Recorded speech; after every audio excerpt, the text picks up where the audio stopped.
سج دھج کے آواز دے گی، پکارے گی، اے اللہ کے محبوب بندو آؤ، میں تمہاری منتظر ہوں،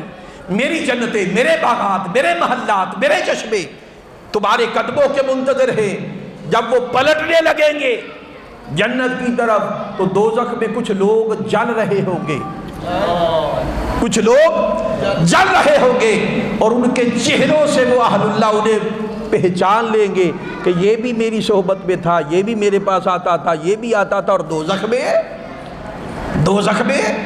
رک جائیں گے۔ فرشتے کہیں گے حضور ادھر آئیں جنت میں، وہ کہیں گے کہ ہم نے تو جنت جانا ہی نہیں۔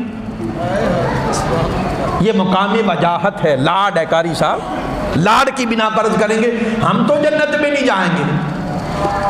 اللہ فرمائے گا یہ اذان سن لیں جی، 2-4 منٹ ہیں، صبر کر لیں، یہ اختتام ہو جائے گا۔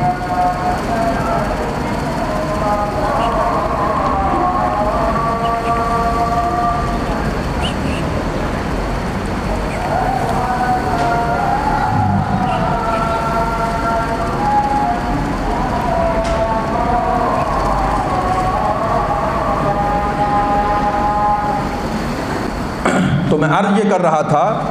کہ اللہ تعالیٰ اپنے ان محبوب بندوں سے پوچھے گا کہ میرے بندوں جنت میں کیوں نہیں آ رہے؟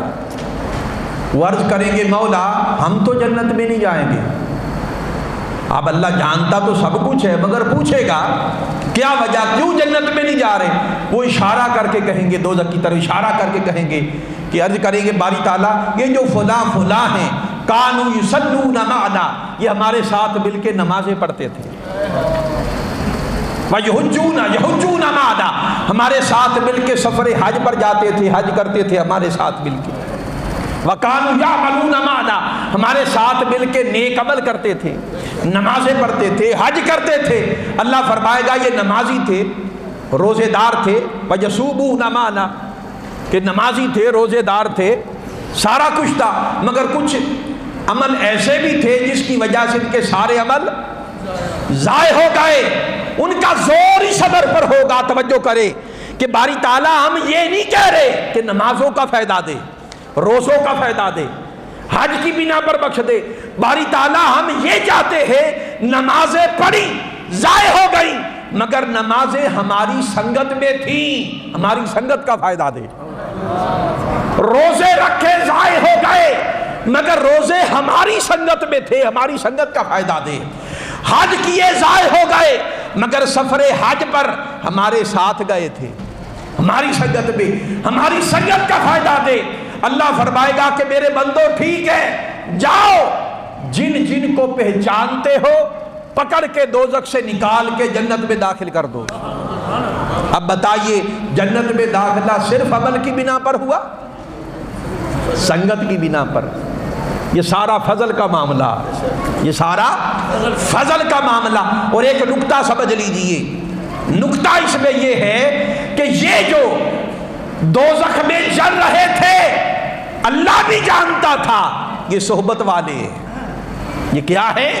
یہ صحبت والے۔ اللہ نے آگ کو حکم دیا خبردار ان کے چہروں کو مت جلانا، ان کے سینوں تک رہنا، ان کے چہروں کو مت جلانا، میں اپنے ولیوں کو دوزخ کے گڑھے کے قریب پہنچاؤں گا اور یہ پہچان لیے جائیں گے اور جنت میں داخل ہوگے۔ اور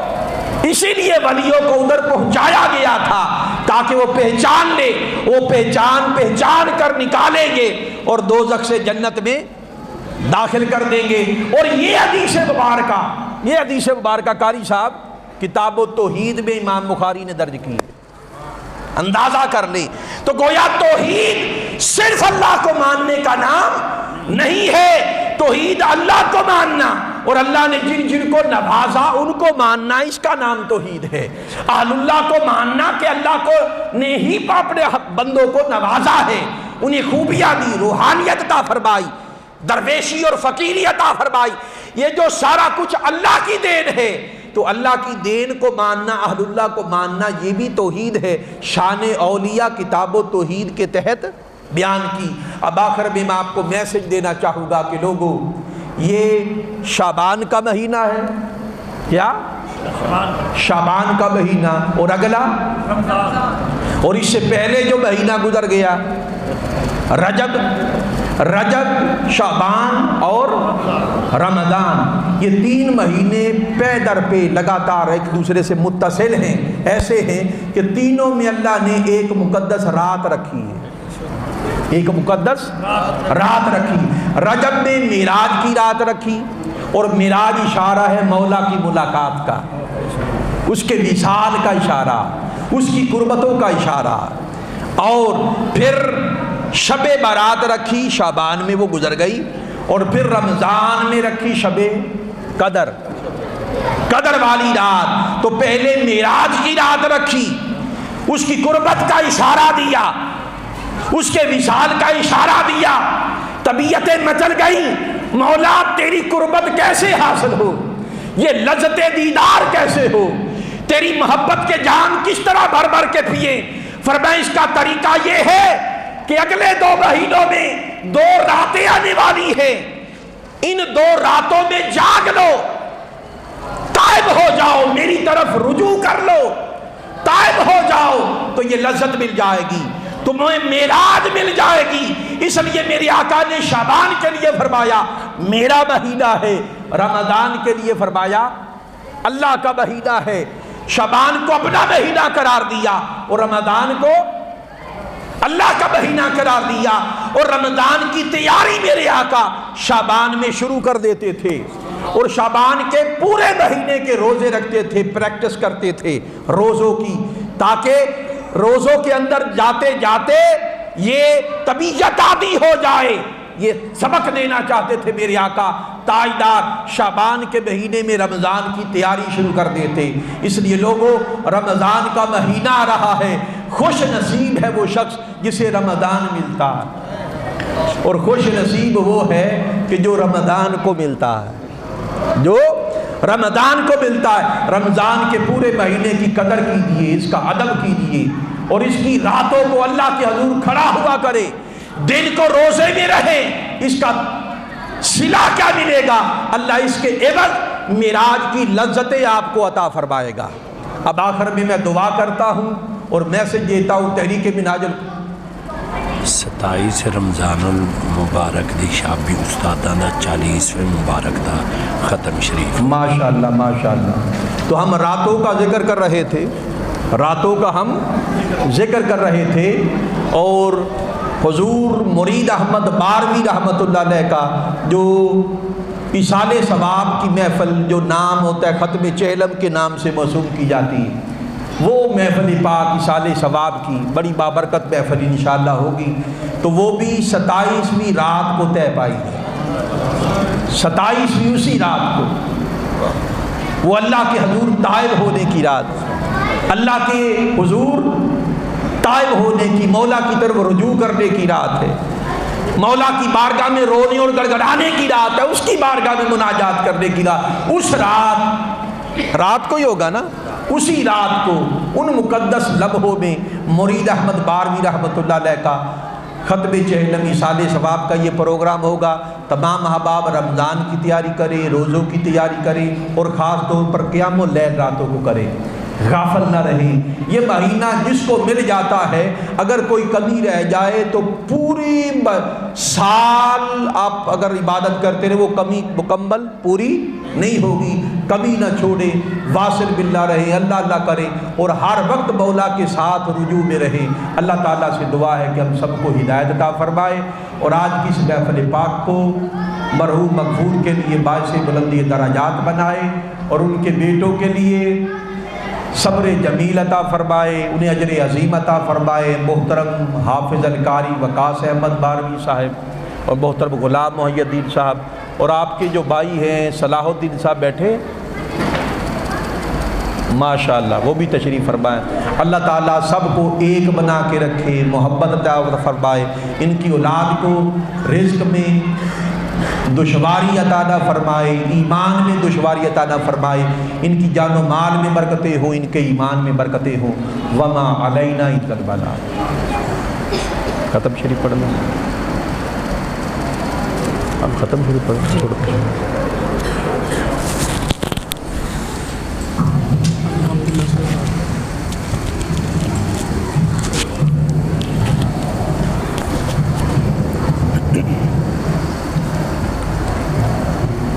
الله الرحمن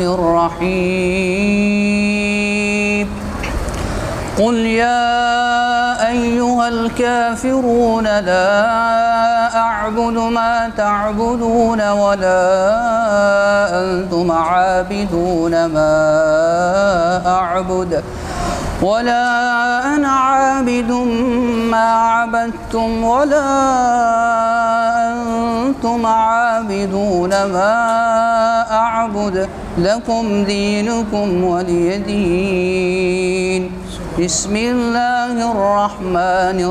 الرحيم قل هو الله أحد الله الصمد لم يلد ولم يولد ولم يكن له كفوا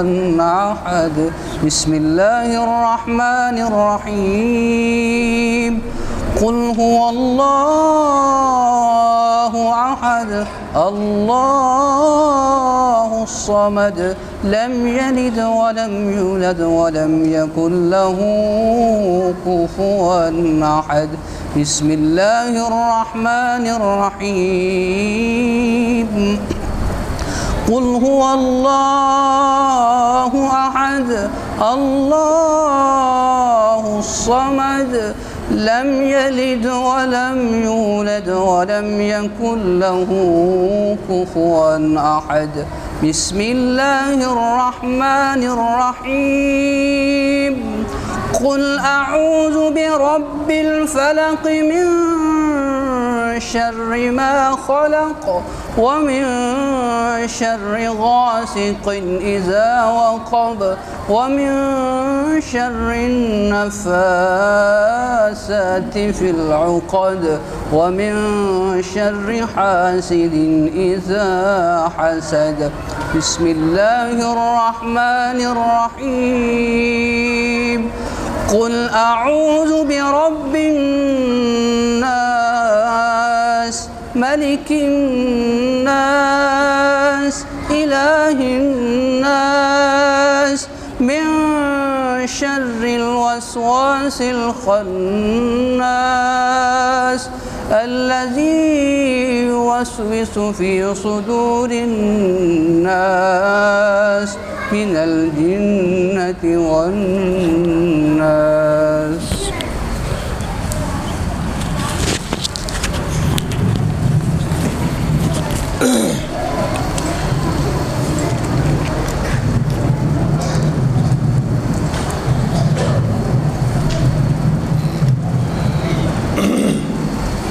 بسم الله الرحمن الرحيم الحمد لله رب العالمين الرحمن الرحيم مالك يوم الدين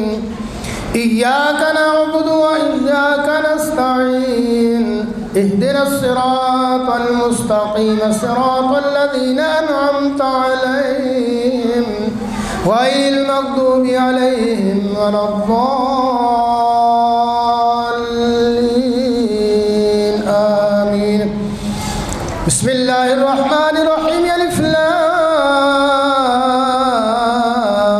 ميم ذلك الكتاب لا ريب فيه هدى للمتقين الذين يؤمنون بالغيب ويقيمون الصلاة ومما رزقناهم ينفقون والذين يؤمنون بما أنزل إليك وما أنزل من قبلك وبالآخرة هم يوقنون أولئك على هدى من ربهم وأولئك هم المفلحون إن رحمة الله قريب من المحسنين وما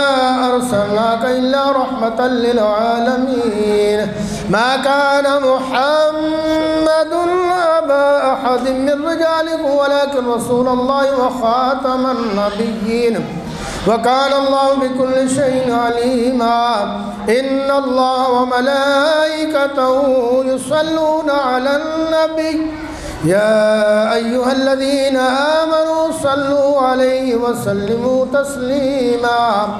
اللهم صل على سيدنا وأصحاب سيدنا ومولانا محمد صاحب التاج والمعراج والبراق والعلم دافع البلاء والوباء والقحط والمرض والألم اسمه مكتوب مرفوع مشفوع منقوش في اللوح والقلم سید العرب والعجم اسمه مقدس معطر مطهر منور في البيت والحرم شمس الضحى بدر الدجى صدر العلا نور الهدى كافي الورى مصباح الظلم جميل الشيم شفيع الأمم صاحب الجود والكرم والله عاصمه وجبريل خادمه والبراق مركبه والمعراج سفره وسدرة المنتهى مقامه وقاب قوسين مطلوبه والمطلوب مقصوده والمقصود موجود سيد المرسلين خاتم النبيين شفيع المذنبين أنيس الغريبين رحمة للعالمين راحة العاشقين مراد المشتاقين شمس العارفين سراج السالكين مصباح المقربين محب الفقراء والغرباء والمساكين سيد الثقلين نبي الحرمين إمام القبلتين وسيلتنا في الدارين صاحب قاب قوسين محبوب رب المشرقين ورب المغربين جد الحسن والحسين مولانا ومولى الثقلين أبي القاسم محمد بن عبد الله نور من نور الله نور من نور الله نور من نور الله يا أيها المشتاقون بنور جماله بلغ العلا بكماله كشف الدجى بجماله حسنت جميع خصاله صلوا عليه وآله وأصحابه وسلموا تسليما كثيرا كثيرا سبحان ربك رب العزة عما يصفون وسلام على المرسلين والحمد لله رب العالمين الله أكبر الله أكبر لا إله إلا الله الله أكبر ولله الحمد سارے احباب ایک مرتبہ سورۃ فاتحہ تلاوت سورۃ اخلاص اور آخر اسی پڑھ کے ثواب ملے گا سب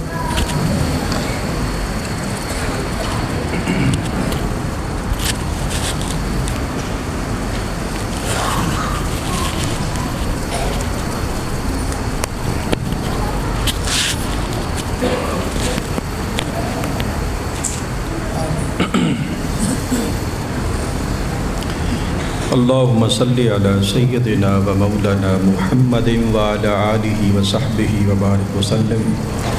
ربنا آتنا فی الدنیا حسنۃ وفی الآخرۃ حسنۃ وقنا عذاب النار۔ باری تعالیٰ تجھ کو تیرے پیارے محبوب صلی اللہ علیہ وسلم کا واسطہ آج کی اس محفل پاک کو اپنی بارگاہ میں قبول و منظور فرما۔ باری تعالیٰ اس محفل پاک پہ جو کچھ پڑھا گیا ہے، جو کچھ ذکر اذکار ہوا ہے اور جو کچھ کلام تام حاضر و موجود ہے، جو کچھ میری ملک کیا گیا ہے، سب کا ثواب حضور تاجدار کائنات صلی اللہ علیہ وسلم کی بارگاہ اقدس میں پیش کرتے ہیں، قبول و منظور فرما۔ باری تعالیٰ اس کا ثواب آقا علیہ السلام کے وسیلہ جمیلہ سے تمام انبیاء کرام، تمام رسل اعظام، تمام صحابہ کرام، تمام اہل بیت طہار، تابعین، تبع تابعین، غوث قطبدال اطاعت، سب صالحین کی ارواح کو پیش کرتے ہیں، قبول و منظور فرما۔ باری تعالیٰ اس سب کا ثواب آقا علیہ السلام کے وسیلہ جمیلہ سے مرحوم مغفور مذکور مرید احمد باروی، مرحوم مغفور ان کے لیے پیش کرتے ہیں، قبول و منظور فرما۔ آج کی اس محفل پاک کو مرحوم مغفور کے لیے باعث بلندی درجات بنا دے۔ باری تعالیٰ زندگی میں اگر جانے میں انجانے میں کوئی چھوٹی بڑی خطائیں ان سے ضرورت بتقاضۂ بشریت ہوئی ہے، اپنے فضل سے معاف فرما، اپنے فضل سے معاف فرما، اپنی بخشش اور مغفرت عطا فرما۔ آقا علیہ السلام کی کملی کا سایہ عطا فرما، آقا علیہ السلام کی شفاعت عطا فرما، ان کی قبر کو ان کے لیے راحت و سکون کا گھر بنا دے۔ باری تعالیٰ قبر کو جنت کا باغ بنا، ان کی قبر کو تحد نگاہ وسعت عطا فرما، جنت کی نعمتوں سے مالا مال فرما، برزخی رزق سے لطف اندوزی عطا فرما، اور سب کے حال پہ کرم فرما۔ باری تعالیٰ ان کے جو بیٹے ہیں، اہل خانہ ہیں، لواحقین ہیں، ان کو صبر جمیل عطا فرما، اجر عظیم عطا فرما، ان کے رزق میں، مال میں، جان میں، ایمان میں برکتیں عطا فرما، انہی کے راستے پر چلنے کی توفیق عطا فرما، ان کو یکجہتی عطا فرما، ان کے راستے پر اتحاد اور اتفاق کے ساتھ چلنے کی توفیق عطا فرما۔ یہاں پر جتنے بھی دوست احباب بزرگ موجود ہیں، ان کے ماں باپ بہن بھائی اعزاء و اقارب دوست احباب میں سے جو کوئی بھی وفات پا چکے، آقا علیہ السلام کی قبر انور کا واسطہ ان کی قبروں کو اجالا عطا فرما، ان کی اگلی منزل آسان فرما، سب کے حال پہ کرم فرما دے۔ آج کے ذکر کے صدقے سے باری تعالیٰ تو اپنی پہچان عطا فرما، اپنے ذکر اور فکر کے دروازے کھول، ہم پر اپنی طرف توبہ اور رجوع کے دروازے کھول، اپنے لطف و کرم کے دروازے کھول، اپنی رضا کے دروازے کھول، ہم سب پر باری تعالیٰ اپنے خاص رزق کے دروازے کھول۔ جو بے اولاد ہیں سب بے اولادوں کو اولاد نرینہ عطا فرما، بے روزگاروں کو روزگار عطا فرما، بیماروں کو شفائے کاملہ عاجلہ عطا فرما، غم زدوں کے غموں کو دور فرما، پریشان حالوں کی پریشانیاں دور فرما۔ جو قرض کے بوجھ تلے دبے ہیں مولا، قرض سے بچنے کی توفیق عطا فرما، قرض اتارنے کی سبیل عطا فرما، ملک پاکستان کی خیر فرما، عالمی اسلام کی خیر فرما، کل انسانیت کی خیر فرما، انسانیت کو کل آفات اور بلیات سے محفوظ فرما۔ یہاں پر آنے والا کوئی شخص مولا خالی ہاتھ لوٹ کے نہ جائے، ہر کسی کی مرادیں پوری فرما، ہر کسی کے دامن گہرے مراد سے بھر دے، حضور کی محبت عطا فرما، در رسول کی خیرات، در بطول کی خیرات عطا فرما، حضور کی سچی غلامی عطا فرما، آقا علیہ السلام کے دین کے نوکر چاکر بنا دے، سب کے حال پہ کرم فرما۔ باری تعالیٰ ہمارے شیخ سیدی و سندی حضور شیخ علیہ السلام ڈاکٹر محمد طاہر القادری، ان کو عمر خضر عطا فرما، ان کا سایہ ہمارے سروں پر قائم اور دائم فرما۔ باری تعالیٰ جب تک زندگی ہے آپ کی سنگت صحبت اور محبت پہ گزرے، موت بھی آپ کی سنگت میں آئے، مصطفی انقلاب کا سویرا جلد ان کی زندگی میں طلوع فرما، سب کے حال کے پہ کرم فرما۔ آج کے ذکر کے صدقے اس علاقے کی بنجر زمینوں کو آباد فرما، مردہ دلوں کو زندگی عطا فرما، غفلتیں دور فرما، حضور کی محبت میں بیداریاں عطا فرما، حضور کی غلامی میں بیداریاں عطا فرما، سب کے حال پہ کرم فرما۔ وصلی اللہ تعالی علی رسول خیر خلقہ محمد و آلہ و صحبہ و اہل بیت اجمعین برحمتک یا ارحم الراحمین۔